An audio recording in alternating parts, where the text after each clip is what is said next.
রান্নাঘরে সবাইকে স্বাগত জানিয়ে আজকে আপনাদের জন্য রান্না করতে চলেছি বাটা মশলায় কই। উপকরণে কি কি লাগছে একবার আপনারা দেখে নিন। এখানে আমরা 6 পিস কই মাছ নিয়েছি। মাছগুলোকে নুন হলুদ দিয়ে মেখে রেখেছি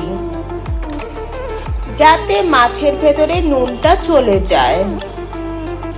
হলুদ বাটা, গরম মশলা বাটা, শুকনো লঙ্কা জিরে পোস্ত একসাথে বেটে রেখেছি, পেঁয়াজ বাটা, কাঁচা লঙ্কা বাটা, শুকনো লঙ্কার গুঁড়ো, নুন, চিনি। কড়াইতে দিয়ে দিচ্ছি সর্ষের তেল। তেলটা গরম করতে বসিয়ে দিলাম। তেলটা গরম হয়ে গেছে, এবার নুন হলুদ দিয়ে মেখে রাখা কই মাছগুলো একটা একটা করে দিয়ে দিচ্ছি।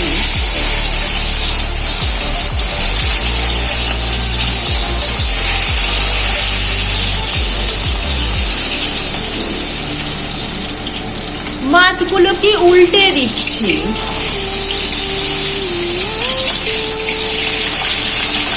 এক পিঠ আমাদের অনেকটাই কিন্তু ভাজা হয়ে গেছে,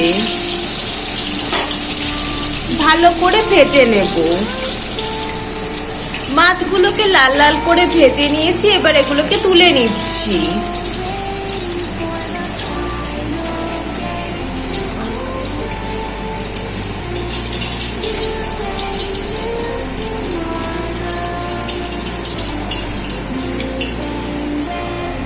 বাকি দুটো মাছও দিয়ে দিচ্ছি ভাজার জন্য। এপিট ওপিট করে লাল লাল করে ভেজে নিয়েছি, এবার এগুলোকেও তুলে নিচ্ছি।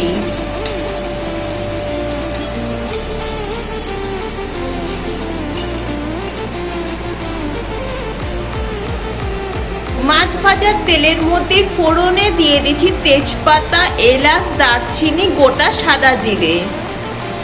প্রথমে দিয়ে দিচ্ছি পেঁয়াজ বাটা,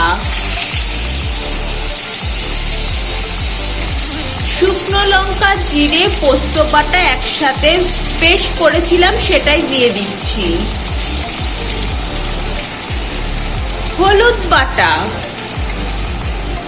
কাঁচা লঙ্কা বাটা,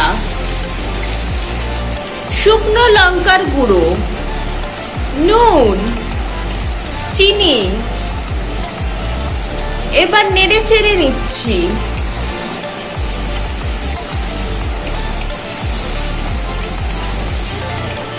মশলাটাকে ভালো করে কষিয়ে নেব।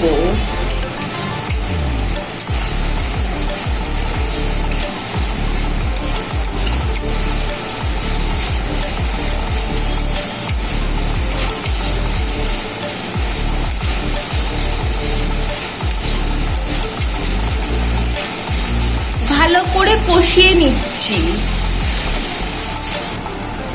মশলা কিন্তু আমাদের কষে গেছে, তার ভেতর থেকে তেলও ছেড়ে দিয়েছে।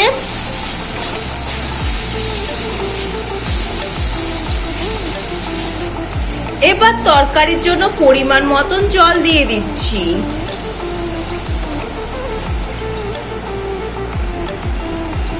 মশলার সাথে মিশিয়ে নিচ্ছি।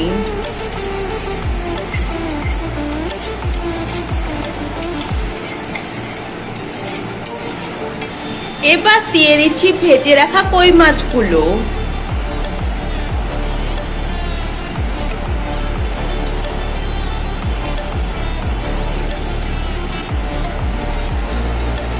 মশলার সাথে মাছগুলোকে মিশিয়ে নিচ্ছি।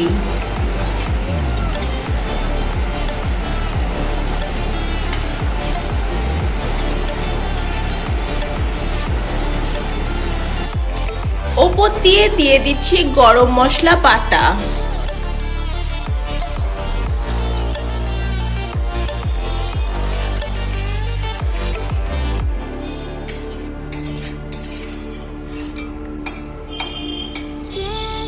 তরকারিটা আমাদের ফুটে এসেছে, রান্না হয়ে গেছে, এবার নামিয়ে নেব। মা মেয়ের আজকের রান্না বাটা মশলায় কই মাছ রেসিপিটি আপনাদের কেমন লাগলো অবশ্যই কমেন্ট করে জানাবেন। ভালো লাগলে চ্যানেলটি লাইক করে সাবস্ক্রাইব করে দেবেন, শেয়ার করে দেবেন। আজকের মতন বিদায় নিচ্ছি, সবাই ভালো থাকবেন, সুস্থ থাকবেন, সবাইকে টাটা।